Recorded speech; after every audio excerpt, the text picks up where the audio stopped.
गणेश चतुर्थी की 4 पौराणिक एवं प्रचलित कथाएं। व्रत में सुनने से दूर होंगे सारे कष्ट, मिलेगी अपार कृपा।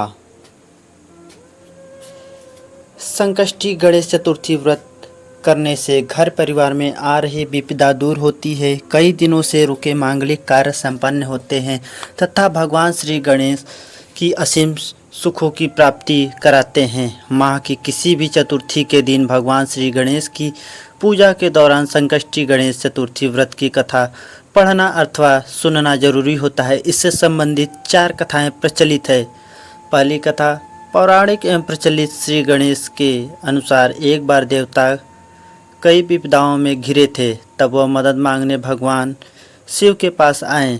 उस समय शिव के साथ कार्तिकेय तथा गणेश जी भी बैठे थे। देवताओं की बात सुनकर शिव ने कार्तिकेय व गणेश जी से पूछा, तुम में से कौन देवताओं के कष्ट का निवारण कर सकता है?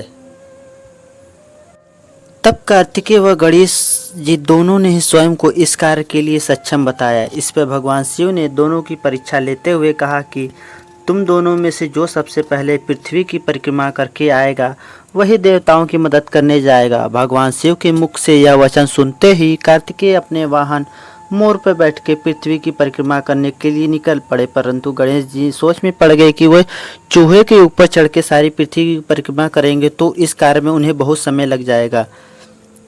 तभी उन्हें एक उपाय सूझा। गणेश जी ने अपने स्थान से उठ के अपने माता पिता के 7 बार परिक्रमा करके वापस बैठ गए। परिक्रमा करके लौटने पर कार्तिकेय जी ने स्वयं को विजेता बताने लगे। तब शिव जी ने श्री गणेश जी से पृथ्वी की परिक्रमा न करने का कारण पूछा। तब गणेश जी ने कहा, माता पिता के चरणों में ही समस्त लोक है। यह सुनकर भगवान शिव ने गणेश जी को देवताओं के संकट दूर करने की आज्ञा दी। इस प्रकार भगवान शिव ने गणेश जी को आशीर्वाद दिया कि चतुर्थी के दिन जो तुम्हारा पूजन करेगा और रात्रि में चंद्रमा को अर्घ्य देगा उसे तीनों ताप यानी दैहिक ताप, दैविक ताप तथा भौतिक ताप दूर होंगे। इस व्रत को करने से व्रतधारी के सभी तरह के दुख दूर होंगे और उसके जीवन के भौतिक सुखों की प्राप्ति होगी। चारों तरफ से मनुष्य की सुख समृद्धि बढ़ेगी। पुत्र पौत्रादि धन ऐश्वर्य की कमी नहीं रहेगी। गणेश चतुर्थी व्रत की दूसरी कथा। एक समय की बात है, राजा हरिश्चंद्र जी के राज्य में एक कुम्हार था। वह मिट्टी के बर्तन बनाता लेकिन वे कच्चे रह जाते। एक पुजारी की सलाह पे उसने इस समस्या को दूर करने के लिए एक छोटे से बालक को मिट्टी के बर्तनों के साथ आंव में डाल दिया। उस दिन संकटी चतुर्थी का दिन था। उस दिन बच्चे की माँ अपने बेटे के लिए परेशान थे। उसने गणेश जी से बेटे की कुशलता की प्रार्थना की। दूसरे दिन जब कुम्हार ने उठकर देखा तो आंवा में उसके बर्तन तो पक गए लेकिन बच्चे का बाल भी बांका नहीं हुआ था। वह डर गया और राजा के दरबार में जाकर सारी घटना बताई। इसके बाद राजा ने उस बच्चे और उसकी माँ को बुलवाया तो माँ ने सभी तरह के विघ्न को दूर करने वाली संकष्टी चतुर्थी का वर्णन किया। इस घटना के बाद से महिला संतान और परिवार के साथ सौभाग्य के संकट चौथ का व्रत करने लगी। तीसरी कथा। एक समय की बात है, भगवान विष्णु का विवाह लक्ष्मी जी के साथ निश्चित हो गया। विवाह की तैयारी होने लगी। सभी देवताओं को निमंत्रण भेजे गए परंतु श्री गणेश जी को निमंत्रण नहीं दिया गया। कारण जो भी रहा हो, अब भगवान विष्णु की बारात जाने का समय आ गया। सभी देवता अपनी पत्नियों के साथ विवाह समारोह में आए। उन सब ने देखा कि गणेश जी कहीं दिखाई नहीं दे रहे हैं। तब वे आपस में चर्चा करने लगे, क्या गणेश जी को न्योता नहीं दिया गया या स्वयं गणेश जी नहीं आए हैं। सभी को इस बात पर आश्चर्य होने लगा। तभी सबने विचार किया कि विष्णु भगवान से ही इसका कारण पूछा जाए। भगवान विष्णु से पूछने पे उन्होंने कहा कि हमने श्री गणेश जी के पिता भोलेनाथ महादेव को न्योता भेजा है। यदि गणेश जी अपने पिता के साथ आना चाहते तो आ जाते। अलग से न्योता देने की कोई आवश्यकता भी नहीं थी। दूसरी बात यह है कि उनको 1.25 मन मूंग, 1.25 मन चावल, 1.25 मन घी और 1.25 मन लड्डू का भोजन दिन भर में चाहिए। यदि गणेश जी नहीं आएंगे तो कोई बात नहीं। दूसरे के घर जाकर इतना सारा खाना पीना अच्छा नहीं लगता। इतना वार्ता करते ही किसी ने एक सुझाव दिया, यदि गणेश जी आ भी जाएं तो उनको द्वारपाल बनाकर बैठा देंगे कि आप घर की याद रखना। आप तो चूहे पर बैठ के धीरे धीरे चलोगे तो बारात से बहुत पीछे रह जाओगे। यह सुझाव भी सबको पसंद आ गया तो विष्णु जी ने अपनी सहमति दे दी। होना क्या था कि इतने में गणेश जी वहां आ पहुँचे और उन्हें समझा बुझाकर घर की रखवाली के लिए बैठा दिया गया। बारात चल दी।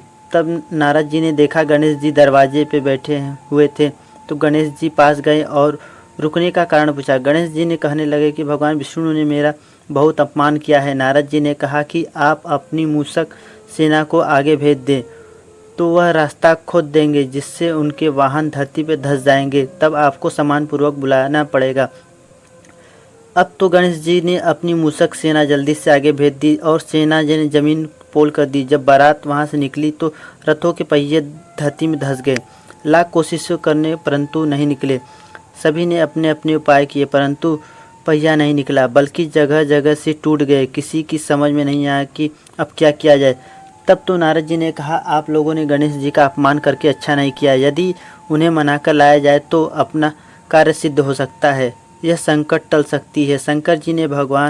शंकर भगवान ने अपने दूत नंदी को भेजा और वे गणेश जी को लेकर आए। गणेश जी का आदर सम्मान के साथ पूजन किया। तब कहीं रथ के पहिए निकले। अब रथ के पहिए निकल गए हैं परंतु वे टूट फूट गए हैं, तो उन्हें सुधारने कौन?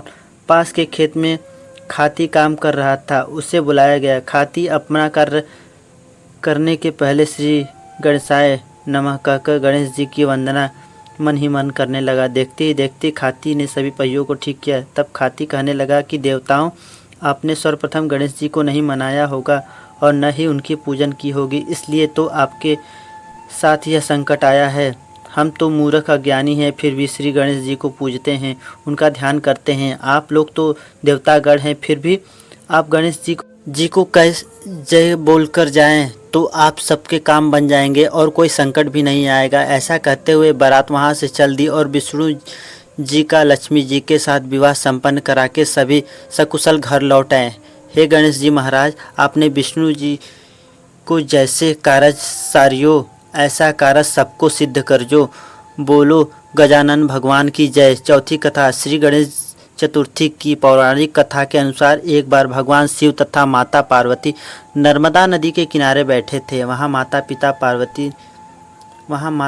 पार्वती ने भगवान शिव से समय व्यतीत करने के लिए चौपड़ खेलने को कहा। शिव चौपड़ खेलने के लिए तैयार हो गए, परंतु इस खेल में हार जीत का फैसला कौन करेगा, यह प्रश्न उनके समक्ष उठा। तो भगवान शिव ने कुछ तिनके एकत्रित कर उसका एक पुतला बनाकर उसकी प्राण प्रतिष्ठा कर दी और पुतले से कहा, बेटा, हम चौपड़ खेलने चाहते हैं परंतु हमारी हार जीत का फैसला करने वाला कोई नहीं है, इसलिए तुम बताना कि हम दोनों में से कौन हारा और कौन जीता। उसके बाद भगवान शिव और माँ पार्वती का चौपड़ खेलना शुरू हो गया।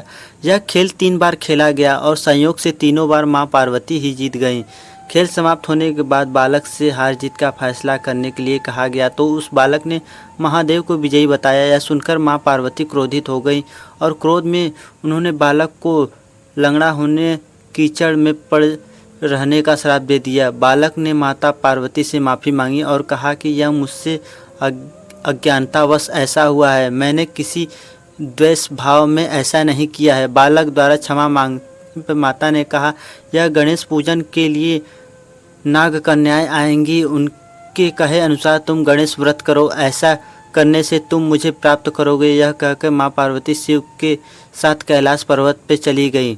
1 वर्ष के बाद उस स्थान पर नाग कन्याएं आईं।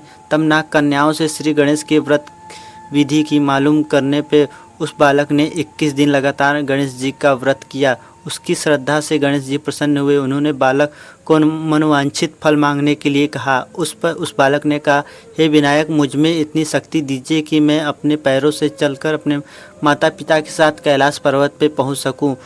और वे देख प्रसन्न हो गए। तब बालक को वरदान देकर श्री गणेश अंतर्ध्यान हो गए। इसके बाद वह बालक कैलाश पर्वत पर पहुंच गया और कैलाश पर्वत पर पहुंचने की अपनी कथा और उसमें भगवान शिव को सुनाई। चौपड़ वाले दिन से माता शिव जी से विमुक्त हो गई थी। अंततः देवी की रुष्ट होने पर भगवान शिव ने बालक की बताए अनुसार 21 दिनों तक श्री गणेश का व्रत किया। इस व्रत के प्रभाव से माँ पार्वती के मन से भगवान शिव के लिए जो नाराजगी थी वह समाप्त हो गई। तब यह व्रत विधि भगवान शंकर ने माँ पार्वती को बताई। यह सुनकर माता पार्वती के मन में भी अपने पुत्र कार्तिकेय से मिलने की इच्छा जागृत हुई। तब माता पार्वती ने भी 21 दिन तक श्री गणेश का व्रत किया तथा दुर्वा, फूल और लड्डुओं से गणेश जी का पूजा अर्चना किया। व्रत के 21वें दिन कार्तिकेय स्वयं माता पार्वती से आ मिले। उस दिन से श्री गणेश चतुर्थी का यह व्रत समस्त मनोकामनाओं की पूर्ति करने वाला व्रत माना जाता है। इस व्रत को करने से मनुष्य के सारे कष्ट दूर हो सकते हैं। मनुष्य को समस्त सुख सुविधाएं प्राप्त होती है। जय श्री गणेशाय।